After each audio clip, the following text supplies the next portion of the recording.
Bus está de volta à estrada. Uma volta responsável e controlada, seguindo todo o protocolo de higiene recomendado pelas autoridades de saúde. Uso obrigatório de máscaras, álcool em gel para todos, higienização completa dos ônibus e renovação do ar a cada minuto durante o trajeto. Se o seu destino for João Pessoa, Campina Grande, São João do Cariri, Serra Branca, Sumé, Monteiro, São José dos Cordeiros ou São Sebastião do Umbuzeiro, conte com a gente. Mesmo em tempos desafiadores, o compromisso da Real Bus é com a sua satisfação. Graças a Deus, estamos juntos mais uma vez para a realização de mais um programa Opção para a Vida nessa belíssima manhã de quinta-feira. Hoje, dia 22 de julho, celebra-se hoje o dia do folclore. E embora nós saibamos que há muitas festas folclóricas em todo o nosso Nordeste, muitas delas se transformam em festas pagãs e idólatras, a exemplo do maior São João do mundo. O programa Opção para a Vida nessa manhã estará trazendo mais um estudo da Palavra de Deus, realizado em nossa igreja, e eu acredito que você que está conosco e que tem nos acompanhado será profundamente fortalecido e edificado.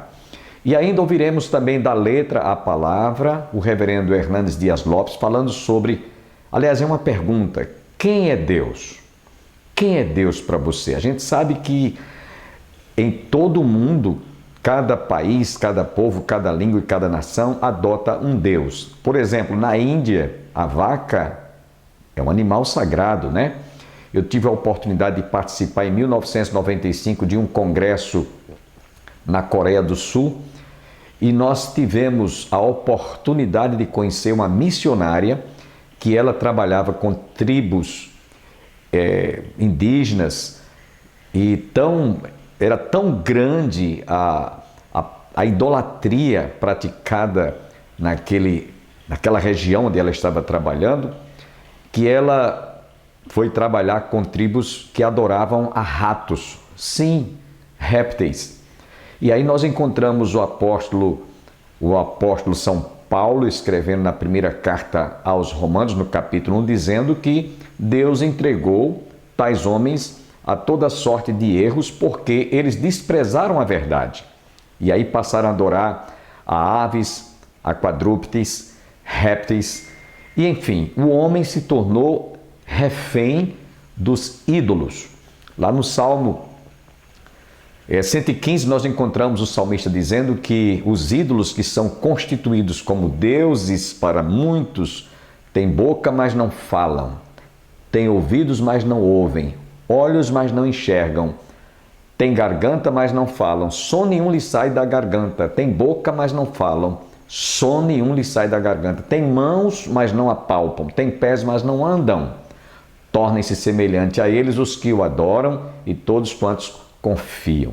Então, nesse momento, eu quero que você abra o seu coração para ouvir o reverendo Hernandes Dias Lopes falando sobre o tema Quem é Deus? Quem é Deus para você?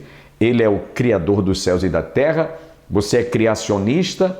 Ou você é aqueles que defendem o evolucionismo? Fica, portanto, com o reverendo Hernandes Dias Lopes falando sobre este tema.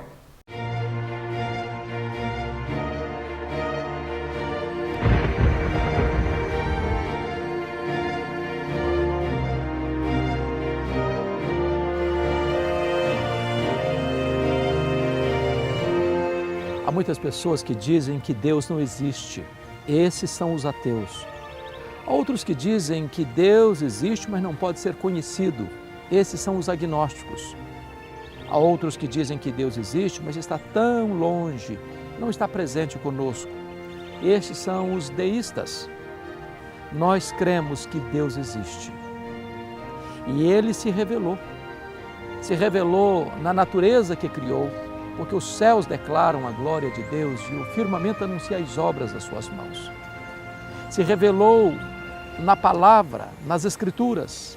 A Bíblia é a palavra de Deus e contém a revelação da vontade e do propósito de Deus. Mas, sobretudo, Ele se revelou em Jesus Cristo, o seu Filho amado, o nosso Salvador. Deus é autoexistente. Ele é infinito, imenso, eterno, imutável. onipotente, onipresente, onisciente, transcendente, soberano. Você pode ver Deus no sorriso de uma criança, na força do sol, na beleza de uma flor.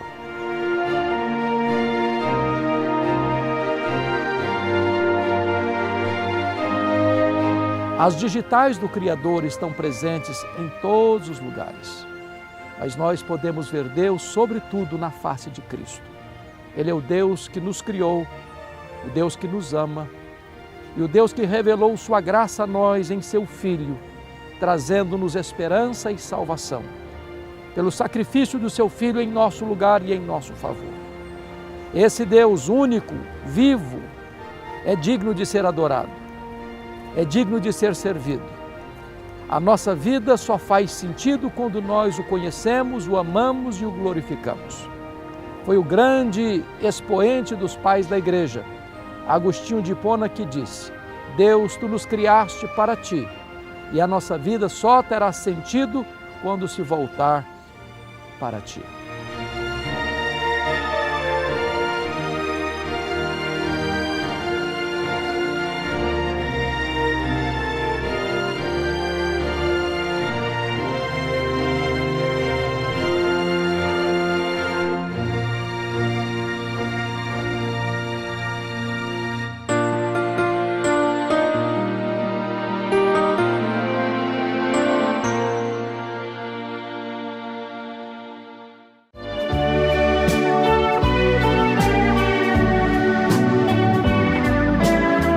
Nós nos reencontramos depois desse momento de adoração, de louvor. Eu gostaria hoje à noite de dar continuidade ao estudo que nós estamos realizando na primeira epístola de Pedro, capítulo 4.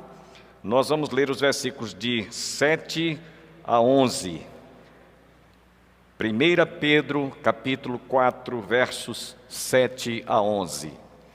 E eu convido a você que está em casa a acompanhar conosco essa leitura que faremos agora.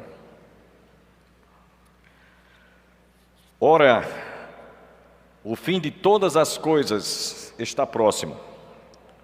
Sede, portanto, criteriosos e sóbrios a bem das vossas orações. Acima de tudo, porém, tende amor intenso para com os outros, porque o amor cobre multidão de pecados. Sede mutuamente hospitaleiros, sem murmuração. Servi uns aos outros, cada um conforme o dom que recebeu, como bons dispenseiros da multiforme graça de Deus. Se alguém fala, fale de acordo com os oráculos de Deus. Se alguém serve, faça-o na força de Deus, que Deus supre, para que em todas as coisas seja Deus glorificado por meio de Jesus Cristo, a quem pertence a glória e o domínio pelos séculos dos séculos. Amém. Para aqueles que talvez não estejam acompanhando já há algum tempo, nós estamos realizando um estudo exegético sobre a Carta de Pedro, primeira epístola de Pedro. E hoje nós estaremos analisando e estudando os versos que acabamos de ler. Eu queria dar um título a esse sermão, ou a esse estudo, melhor diria, de hoje à noite. O título seria Desenvolvendo os dons, sendo exemplo no sofrimento. Eu vou repetir o título do estudo. Desenvolvendo os dons, sendo exemplo no sofrimento. Eu quero só lembrar mais uma vez aos irmãos que a carta de Pedro, tanto a primeira quanto a segunda, foram escritas em meio a perseguições, a tribulações pelas quais a igreja estava passando naqueles dias. Durante o Império Romano, César estava perseguindo os cristãos, inclusive Saulo, que mais tarde passou, depois de ter um encontro com Jesus, a ser chamado Paulo de Tarso. Teve realmente um encontro com Jesus e de perseguidor passou a ser perseguido. Então a igreja estava vivendo esse clima naqueles dias. E, portanto, as perseguições eram constantes. Lembra-se lá em Atos capítulo 8, quando naqueles dias os discípulos estavam sofrendo todo tipo de perseguição, eles fugiram, eles saíram de Jerusalém, Judeia, Samaria, até os confins da terra, e isso por causa da perseguição que veio sobre toda a igreja. Então, Pedro, nesses versículos que eu acabei de ler, ele está tentando mostrar e apresentar também como os crentes deveriam desenvolver os dons do Espírito Santo, tanto de âmbito social, como espiritual e em atos de generosidade. Geralmente, quando a gente está sofrendo, seja em que área for da nossa vida, a gente fica mais quebrantado, a gente fica mais contrito, e qualquer coisa que aconteça em nosso redor, a gente está mais com o coração flexibilizado, está com o coração mais quebrantado, e a gente fica mais receptivo. Eu lembro que quando há uns 8 a 9 anos atrás, fui hospitalizado em um dos hospitais aqui de Campina Grande, e eu estava com pancreatite aguda, e lembro-me bem que a minha situação era grave. Depois de passado tudo, o médico disse: olha, pastor, de 1000 pessoas, uma escapa. E eu fui esse único que escapei. E durante os dias que eu estava ali na enfermaria, eu me compungi, eu me senti desejoso de ajudar todos os pacientes que estavam ao redor naquela enfermaria.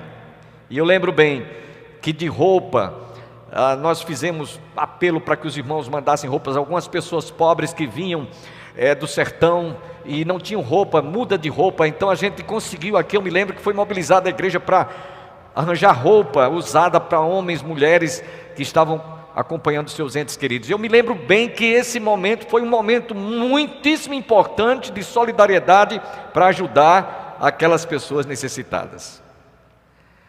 Então, geralmente, quando a gente está sofrendo, a gente fica mais sensível. E era exatamente isso que a igreja precisava de enxergar. Os cristãos precisavam de fazer essa leitura e não se sentirem tão perseguidos, tão maltratados ao ponto de estarem reclamando: mas eu estou sofrendo. Não, esse é o momento que vocês devem estender as mãos e ajudar aqueles que estão necessitados, socorrendo-os. Então Pedro estava mostrando isso aqui. Em tempo de perseguição por causa do Evangelho, a gente se solidariza uns com os outros. A gente tem mais espaço para a gente ajudar, para a gente socorrer. Então, nesses versículos, Pedro está mostrando exatamente isso.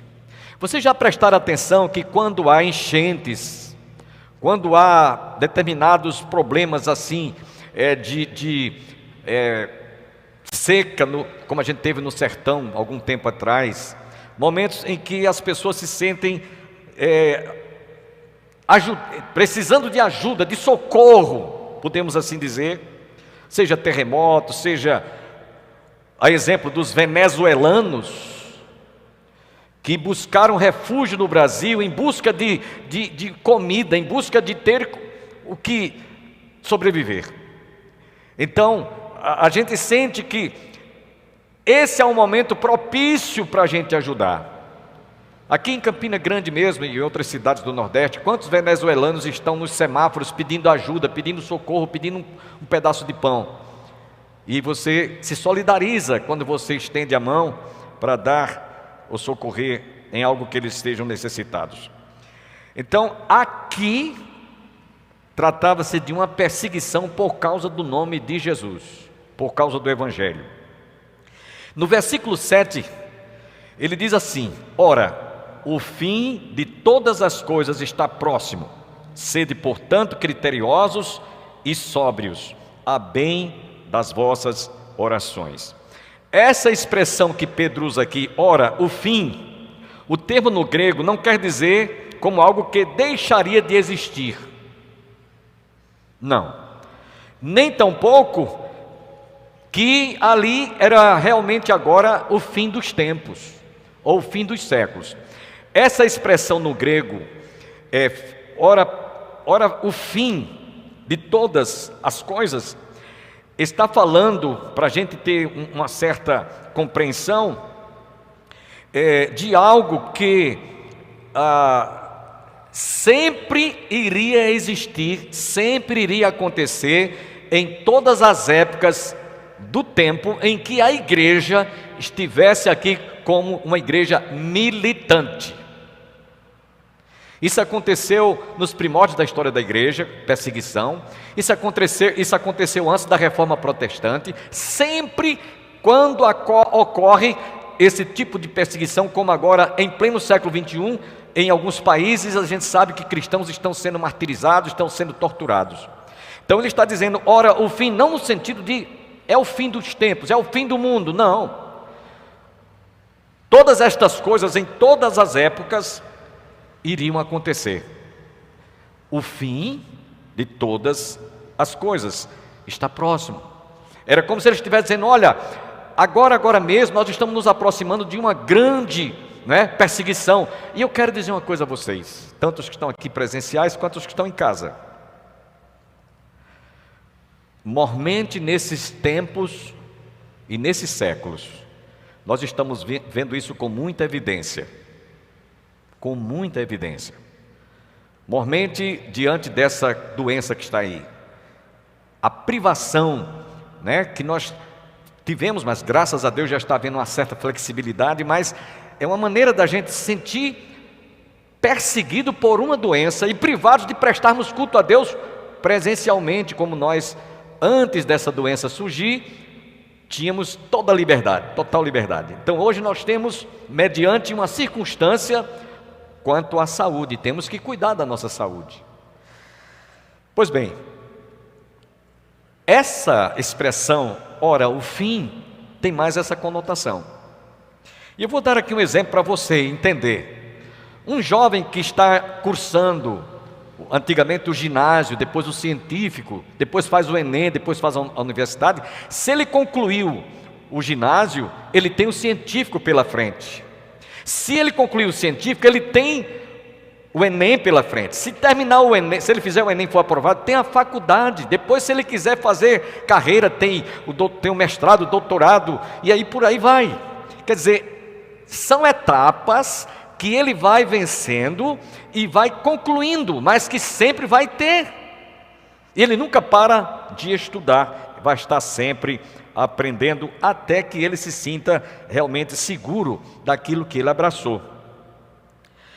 Lembrando que o objetivo da perseguição naqueles dias para a igreja era de permitir, presta atenção, como é que Deus trabalha, não é?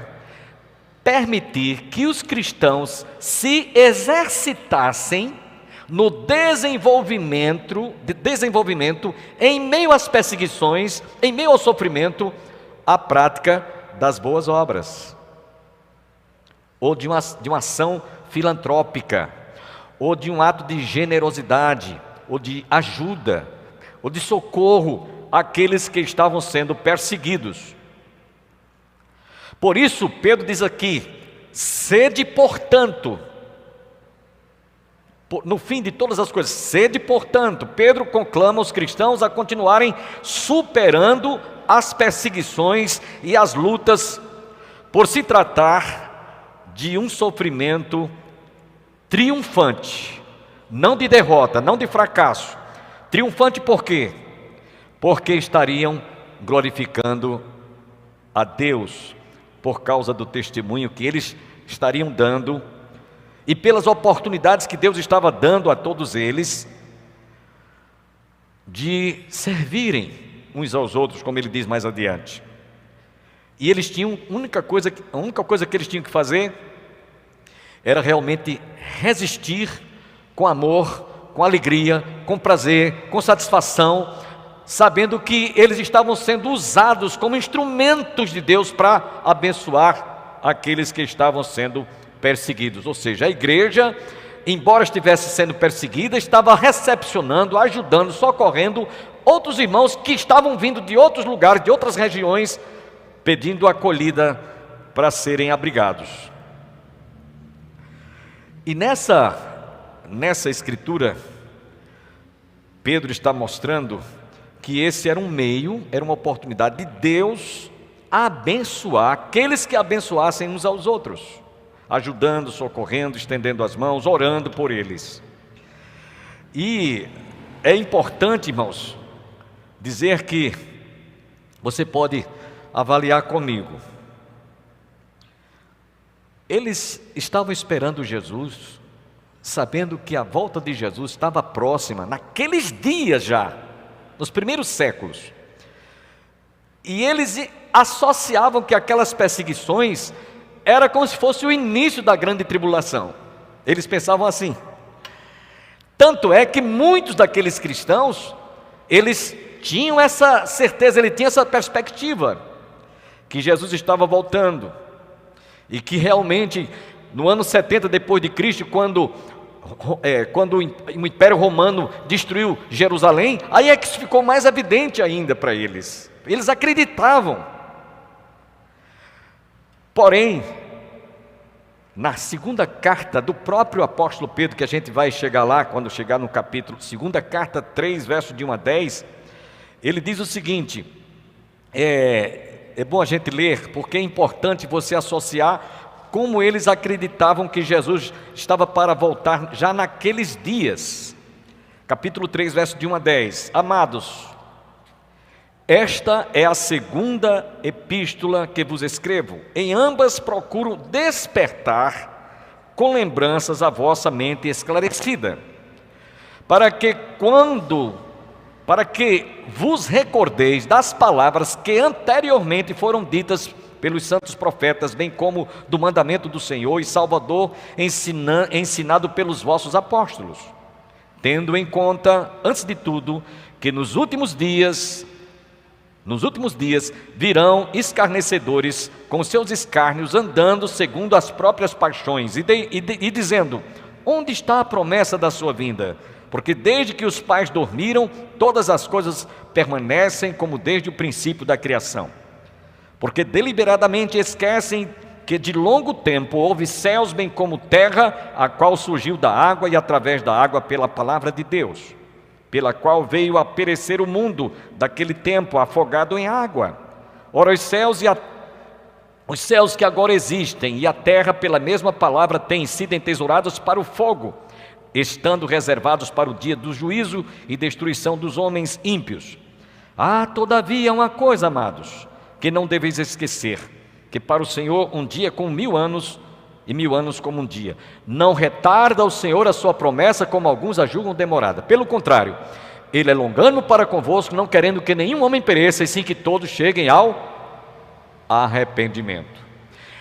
Essa era a visão que os cristãos naqueles dias tinham, e alguns estavam sendo provados, alguns estavam sofrendo escárnio, zombaria de pessoas que diziam, olha, desde que Jesus foi assunto aos céus, Ele prometeu que iria voltar e até agora não voltou. Onde está a promessa da sua vinda? Então é quando Pedro dá essa resposta no capítulo 3, que eu acabei de ler para vocês. Lá no livro do Apocalipse, essa expressão, mostrando aquele que dá testemunho destas coisas, diz, certamente venho sem demora, amém, ora vem Senhor Jesus, Maranata. Essa expressão Maranata, no aramaico, ela quer dizer, ora vem Senhor Jesus. Era assim que eles tinham a expectativa, mesmo em meio àquela tribulação, perseguição, eles já estavam crendo mesmo, Jesus está voltando, porque olha ali, começando as perseguições sobre a igreja. Meus irmãos, é bom que se diga de passagem, que os cristãos naqueles dias, devido às perseguições, eles criam em Jesus, eles criam no harpazo, que é o arrebatamento da igreja, como nós cremos hoje em nossos dias, passados 2000 anos, Lembrando que Pedro disse: um dia para com o Senhor é 1000 anos como um dia. Alguém pode até dizer: mas desde que os céus e a terra existem, essa promessa a gente ouve e está caducando de ouvir, a gente está caducando de ouvi-la e Jesus ainda não voltou. Lembra-se que no verso 10 ele diz: não retarda o Senhor a sua promessa, como alguns a julgam demorado. Pelo contrário, ele é longano para convosco, não querendo que nenhum pereça, e sim que todos cheguem ao arrependimento. Deus está dando uma oportunidade, sempre deu. A porta da graça continua aberta, desde que ele foi assunto aos céus. E esse tempo do fim pode ser, como foi para eles naqueles dias, eles criam e pensavam assim, como para nós em nossos dias, passados 2000 anos.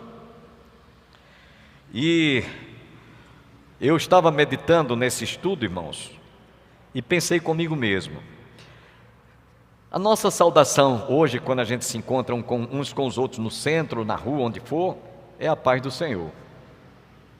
Sabe qual era a saudação dos cristãos naqueles dias? Maranata. Quando eles se encontravam na rua, eles não davam a paz do Senhor, eles diziam: Maranata, ora vem, Senhor Jesus. E eu quero dizer, meus irmãos, que nós deveríamos também ter esse mesmo comportamento, principalmente nesses tempos em que nós estamos sendo acossados, estamos sendo perseguidos, ameaças em todos os segmentos da sociedade, e realmente sentimos que o Senhor está às portas. Diante do exposto, meus irmãos, Pedro mostra alguns objetivos e conselhos como variantes, apresentando várias recomendações e como os cristãos deveriam desenvolver esses dons que ele os havia conferido. Espero que você tenha observado o motivo pelo qual temos que fazer esta abrupta interrupção, é que o nosso programa tem apenas a duração de 30 minutos. E nós esperamos que você que esteve conosco tenha sido profundamente edificado. Amanhã você está convidado a continuar ouvindo a continuidade desta mensagem que nós ministramos em nossa igreja. Desejo a todos um bom dia, que todos fiquem com Deus, e você vai ficar agora com este grupo da nossa igreja, Nova Voz. E até amanhã.